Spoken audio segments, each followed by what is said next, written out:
એકવાર એક અમારા બહુ જ સારા પરિચિત વ્યક્તિ એ ત્યાં આવ્યા હતા મંદિરે અને કે સ્વામી મારી પાસે એક મોટી જણસ છે, મારે ભગવાન પાસે પ્રસાદીની કરાવી છે, એટલે સારા ભાવે વેચાય, દ્રષ્ટિ કરાવી હતી.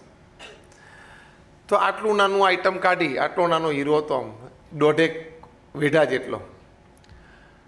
પછી સાહજિક મેં પૂછ્યું, મેં કોની કિંમત કેટલી? તો કે સાહેબ તમે બોલો ને. મેં કહ્યું ભાઈ આ તો અમારી લાઈન છે જ નહીં. માણસની કિંમત કાઢવી હોય તો હમણાં 5 મિનિટ વાતો કરીને કાઢી લઉં. એની જોડે હું 5 મિનિટ વાત કરું એટલે એની કિંમત કાઢી લઈશ, પણ હવે આ હીરા અમારો વિભાગ નથી. એટલે એણે કહ્યું કે સ્વામી તોય એસ્ટિમેટ કરો. મેં કહ્યું હશે ભાઈ 5, 25, 50 લાખનો હીરો. તું બહુ આવું પૂછે એટલે 1 કરોડ 2 કરોડનો હશે.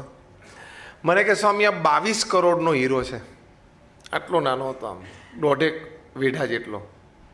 22 કરોડનો હીરો. મેં રસ્તામાં હમણાં આ પ્રસંગ કહેલો. કાર્બન એટમ અંદર જો ટેટ્રાહેડ્રલ સ્ટ્રક્ચરમાં ગોઠવાય એટલે હીરો બની જાય, અને ગમે તેમ ગોઠવાય એટલે કોલસો બની જાય. હવે આવો એક 22 કરોડનો હીરો હોય, એમાં કેટલા કોલસા આવે, કેટલી ટ્રક આવે? અગણિત. અડધું સુરત ભરાઈ જાય કોલસાથી. માણસની વાત પણ આમ છે. દરેકના શરીરમાં લાલ લોહી દોડે છે. દરેકને ભગવાને બુદ્ધિ, શક્તિ, આવડત આપ્યા છે. દરેકને કાન, નાક, આંખ, હાથ, પગ આપ્યા છે. પણ કઈ ભાવનાથી તમે જીવો છો, કયા વિચારોથી જીવો છો, કયા હેતુથી જીવો છો, એની ઉપર તમારી કિંમત કોલસો કે હીરો એ નક્કી થાય છે. જેમ પેલા કાર્બન એટમ કેવી રીતે ગોઠવાય એની પર કોલસો અને હીરામાં તફાવત પડી જાય છે, એમ ભાવના, વિચારો અને હેતુ, આ 3 તમારા કેવા છે.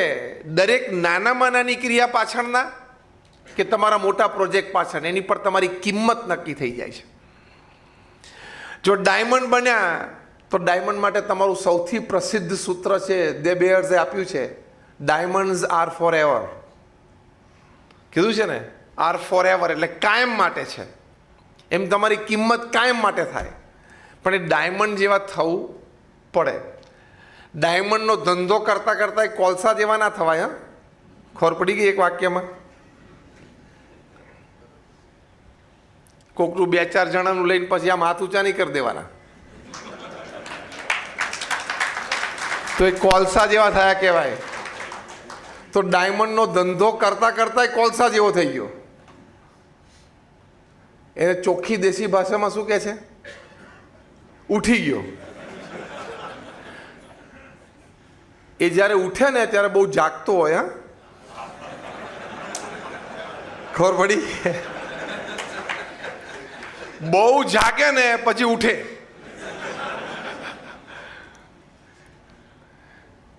એટલે ડાયમંડનો ધંધો કરતાં કરતાં પણ નીતિ બગડી, ભાવના બગડી, વિચારો બગડ્યા અને હેતુ બગડ્યો એટલે કિંમત કોલસાની.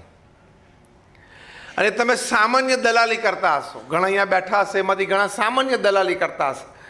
નીતિ ચોખ્ખી હશે, પ્રામાણિકતા હશે, તો આ 2 સદ્ગુણોમાં એટલી તાકાત છે. તમારી નીતિમત્તા અને પ્રામાણિકતાની વાતો ઠેઠ મોટા મોટા વેપારીઓ સુધી પહોંચતા વાર નહીં લાગે. તમે ઘરેથી નીકળો ત્યારે શર્ટ ઉપર પરફ્યુમ છાંટ્યું હોય, એ તમે ઓફિસે આવો કે લોકોને મળો તો 2-5 ફૂટના આજુબાજુના રેડિયસમાં લોકોને એની સુગંધ આવે છે કે નહીં? હા કે ના? લોહી ચુંબક અહીં મૂક્યો તો આજુબાજુ નાની મોટી ખીલીઓ હોય ને તાણી લે કે નહીં? તો પરફ્યુમમાં આટલી તાકાત છે કે આજુબાજુવાળા લોકોને સુગંધ આપી શકે. મેગ્નેટમાં એટલી તાકાત છે કે આજુબાજુથી લોખંડ ખેંચી શકે. તો નીતિમત્તા અને પ્રામાણિકતા એમાં એટલી તાકાત છે કે તમારી સુગંધ બજારમાં પ્રસરે ખરી. પેલી 2 નિર્જીવ વસ્તુ છે, એમાં એટલી તાકાત છે. તો આ તો સદ્ગુણ છે, ધર્મ છે. એની સુગંધ પ્રસરે જ. તમે નીતિમત્તા અને પ્રામાણિકતા રાખશો. આ પહેલો મોટો ગુણ હ્યુમન ઇન મેન, માણસમાં માનવ. તમે લાખ પાઠ પૂજા કરતા હો પણ નીતિમત્તા અને પ્રામાણિકતામાં ચૂકો એટલે પેલા લાખ પાઠ પૂજા જીરો. ખ્યાલ આવ્યો? તમે કદાચ રોજ મંદિર જતા હો, રોજ ભગવાનની માળા કરતા હો, પણ વ્યક્તિગત પારિવારિક જીવનમાં, વ્યવસાયિક સામાજિક જીવનમાં નીતિમત્તા અને પ્રામાણિકતા સાવ ચૂકી જતા હો તો એ અધર્મ તો છે જ. અને મેં કહ્યું એમ નીતિમત્તા અને પ્રામાણિકતા રાખશો તો તમારી પ્રગતિ શરૂઆતમાં તમને ઓછી દેખાશે, ધીમી દેખાશે, પણ આજે નહીં તો કાલે અને કાલે નહીં તો પરમ દિવસે પ્રગતિ જરૂર થશે. It has to happen. અને હવે તો જમાનો એવો આવ્યો છે કે કોઈ વ્યક્તિ ખોટું કામ લાંબુ ચલાવી શકશે નહીં. કારણ કે માર્કેટ ઓપન છે, ઇન્ટરનેટનો જમાનો છે, સોશિયલ મીડિયા છે, એટલે એ વાત તરત બહાર આવશે જ. હવે બધી સારી સારી રેસ્ટોરન્ટમાં કે હોટલમાં તમે જાઓ તો હવે લોકો બોર્ડ લગાવવા માંડ્યા કે દરેક વ્યક્તિ જે અહીંયા જમવા માટે આવે છે અથવા તો અમારા દરેક જે ગ્રાહક આવે છે એ પ્રેમથી અંદર જઈને અમારું રસોડું ગમે ત્યારે જોઈ શકે છે. આવું બોર્ડ લાગવા માંડ્યા રેસ્ટોરન્ટ ઉપર કે તમે જુઓ પ્રેમથી, અમારા રસોડામાં પાછળ જાઓ, છૂટથી જાઓ. તમે શાકભાજી કેવી રીતે રાખીએ છીએ, કેવી રીતે કટ કરીએ છીએ, કેવી રીતે ચોખ્ખાઈ રાખીએ છીએ, બનાવીએ છીએ, તમે જુઓ ને જાતે, પછી પ્રેમથી જમો. એટલે એટલી ટ્રાન્સપરન્સી લાવવી પડી. ખ્યાલ આવ્યો?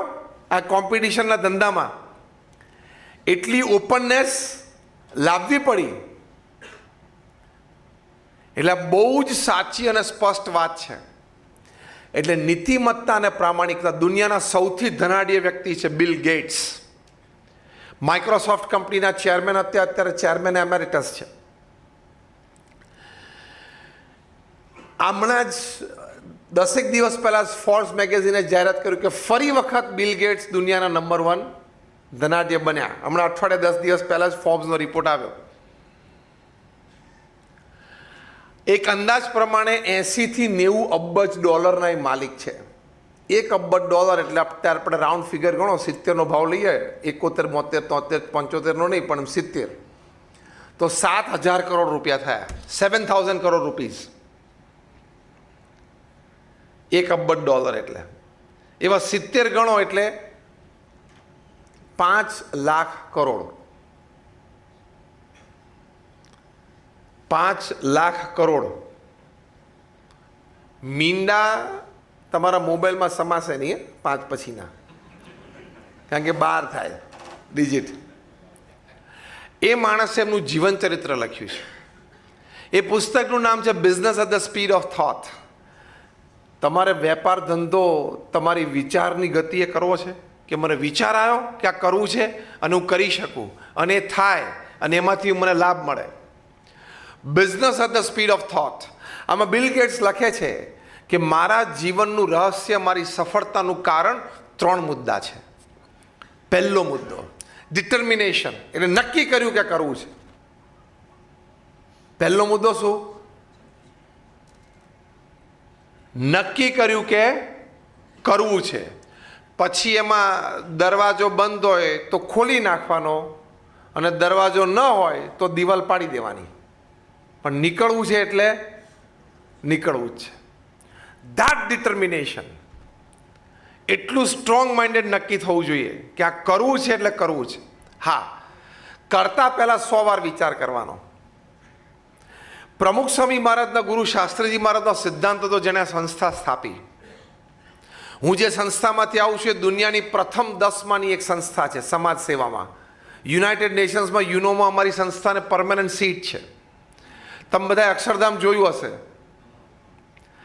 સુરતમાં તમે બધા રહો છો એટલે અડાજણના કિનારે પણ મોટું મંદિર જોયું હશે. પાછળ અમારી મોટી હોસ્પિટલ પણ જોઈ હશે, પ્રમુખ સ્વામી હોસ્પિટલ. આવા નાના મોટા 1200 કેમ્પસ પ્રમુખ સ્વામી મહારાજે એકલા હાથે ઊભા કર્યા. અને એમાં તમારા લોકોની જેમ કોમર્શિયલ એક્ટિવિટી નહોતી કે આપણું દર વર્ષે આટલું ટર્નઓવર છે ને આટલો પ્રોફિટ છે ને આટલું. આશીર્વાદ આપીને દાન જ લેવાનું. હા, રોજ સવાર ઉઠીને માંગવાનું જ. એમાં આવડી મોટી સંસ્થા ઊભી કરવાની, 110 હોસ્પિટલો ઊભી કરી, હોસ્પિટલ, હોસ્ટેલ, સ્કૂલ અને કોલેજ, અને એનું સફળ સંચાલન કરવાનું, એવા માણસો શોધવાના પાછા. એ પ્રમુખ સ્વામી મહારાજ એક સિદ્ધાંત કાર્યલક્ષ્ય રાખતા હતા. જે પહેલો મુદ્દો આપણે જોઈએ છે ને હ્યુમન ઇન મેનમાં, એમાં પેટા મુદ્દો નક્કી કરવું. પ્રમુખ સ્વામી મહારાજ એક સરસ સિદ્ધાંત શીખવાડતા ને એ પ્રમાણે પોતે કરતા. એ એમના ગુરુ શાસ્ત્રીજી મહારાજ પાસેથી આ સિદ્ધાંત શીખેલા. શું? કોઈ પણ કાર્યના આરંભ પહેલા 100 વાર વિચાર કરો કે આ કરું કે ના કરું, એમાં લાભ કેટલો, ગેરલાભ થાય તો કેટલો, એ શાંતિથી વિચાર કરવાનો. પણ 100 વાર વિચાર કર્યા પછી તમે નક્કી કરો કે આ કરવું છે, 100 વાર વિચાર કર્યા પછી એમ નક્કી કરો કે આ કરવું છે, પછી 100 વિઘ્નો આવે ને તો પણ ઊભા નહીં રહેવાનું, થવું જ જોઈએ. આ સિદ્ધાંત, આ હ્યુમન ઇન મેનમાં પ્રથમ મોટી વાત છે. બિલ ગેટ્સે બીજો મુદ્દો લખ્યો, ઇન્ટેન્સ હાર્ડ વર્ક, પ્રચંડ પુરુષાર્થ. પુરુષાર્થમાંથી કોઈ દિવસ પાછું ના પડવું, શરમાવું નહીં, ખચકાવું નહીં. કારણ કે પુરુષાર્થ છે મનુષ્ય જીવનનું કર્તવ્ય છે. કર્તવ્યથી એક સ્ટેપ આગળ ગૌરવ છે. તમે 8 કલાક કામ ન કરો તો તમને સૂવાનો, ખાવાનો અને પીવાનો અધિકાર જ નથી. અમે પણ 8 કલાક કામ કરીએ છીએ, બધાએ કરવું પડે. You have to work. અને કુદરતની દેણ છે કે પૃથ્વી ઉપર જીવ સૃષ્ટિ માત્રમાં પુરુષાર્થનું એલિમેન્ટ મૂકી દીધું. આપણે કહે છે ને સિંહ છે જંગલનો રાજા છે, તો પણ સવાર ઉઠીને એને દોડવું તો પડે. વાઇલ્ડ લાઈફ એનાલિસ્ટ એવું કહે છે કે એવરેજ કોઈ પણ હિંસક પ્રાણી, ચિત્તો હોય, વાઘ હોય, સિંહ હોય, એ રોજ 12 થી 15 કિલોમીટર ચાલે છે. 12 થી 15 કિલોમીટર ચાલે ત્યારે એને શિકાર મળે. અને દરેક શિકાર કર્યા દોડવા પાછળ બધા શિકાર નથી મળતા. હા, છટકી જાય છે ને શિકાર, તમે વાઇલ્ડ લાઈફ કે ડિસ્કવરીમાં જોયું હશે. એટલે કે દરેક જગ્યાએ આપણે દલાલી સફળ જ જાય એવું નથી થતું. કોઈક જગ્યાએ 2 કલાક બેસીને બધી વાત સમજાય ને પેલો કે સારું, તો પછી હવે જોશું ને વિચારશું. આ તમે બધા હસ્યા કેમ? એકો તો આ તમારી ભાષા હું બોલતો લાગુ છું. હા હા, અત્યારે તો થાય છે ને, હજી થોડુંક વધવાનું છે, પાછું બધું આવી જશે સરખું. એટલે એની ચિંતા નહીં કરવાની. દર 10 વર્ષે કોઈ પણ દેશે મંદીમાંથી પસાર થવું પડે. 2008માં મંદી હતી, 9માં, એટલે પાછું આવે. એટલે 10-12 વર્ષે એકવાર લો સ્વિંગ આવે જ કોઈ પણ દેશને. અત્યારે ચાઇનાનું 6ની નીચે આવી ગયું ગ્રોથ, ઇકોનોમિક ગ્રોથ 6%ની નીચે આવી ગયો છે. એટલે થાય, બની શકે. એટલે ડબલ ડિજિટ ફિગરમાં નથી.